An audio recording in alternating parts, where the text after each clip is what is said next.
Hello বন্ধুরা, আজকে আমি বানাবো শাপলার রেসিপি। তো তোমরা কারা কারা শাপলা রেসিপি খেতে পছন্দ করো আমার মতো কমেন্ট করে জানিও। হ্যালো বন্ধুরা, আজকে আমি রান্না করব শাপলা।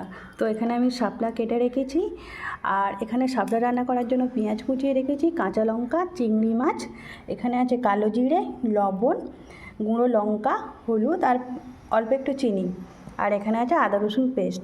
এবার আমি আপনাদের রান্না করে দেখাবো। আমি কড়ার মধ্যে তেল দিয়ে দেবো।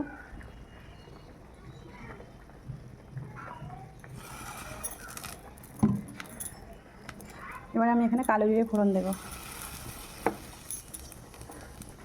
দিয়ে দেবো কাঁচা লঙ্কাগুলো, এবারে দিয়ে দেবো কেটে রাখা পেঁয়াজ।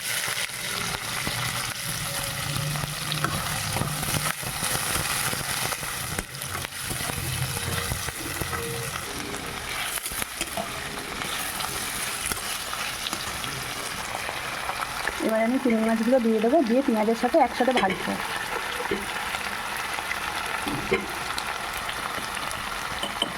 দেবো একটু হলুদ, লবণ, দিয়ে আমি এগুলো ভাজবো।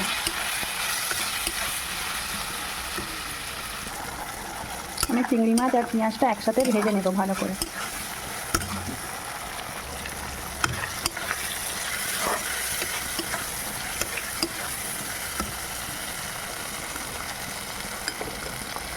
এবারে আমি 1 টেবিল চামচ আদা রসুনের পেস্ট দিয়ে দেবো, দিয়ে একটু কষাবো।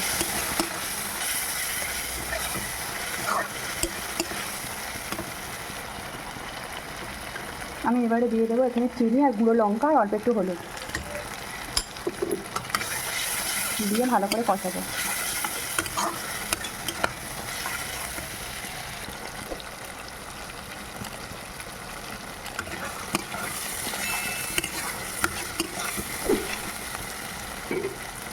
আমার এখানে মশলাটা কষানো হয়ে গেছে, তেল ছেড়ে দিয়েছে। এবার আমি শাপলাগুলো দিয়ে দেবো।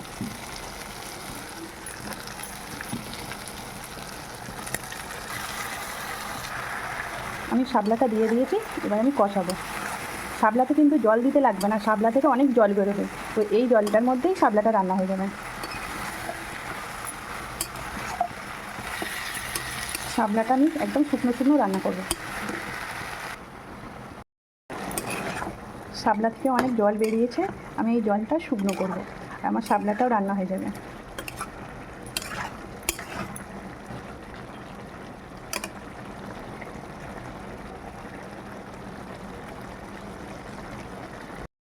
এখানে আমার শাপলাটার জলটা অনেকটা শুকিয়ে গেছে, আর অল্প একটু শুকিয়ে আমি নামিয়ে নেব। শাপলাটা আমার সিদ্ধও হয়ে গেছে।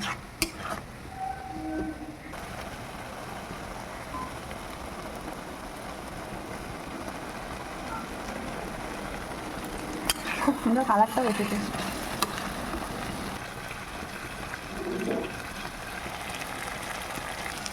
শাপলা রান্না আমার হয়ে গেছে, এবার আমি নামিয়ে নেব। এখানে আমার শাপলা রান্না হয়ে গেছে, আমি ঢেলে ফেলেছি। তো আজকের রান্নাটা আমার আপনাদের কেমন লাগলো কমেন্ট করে জানাবেন।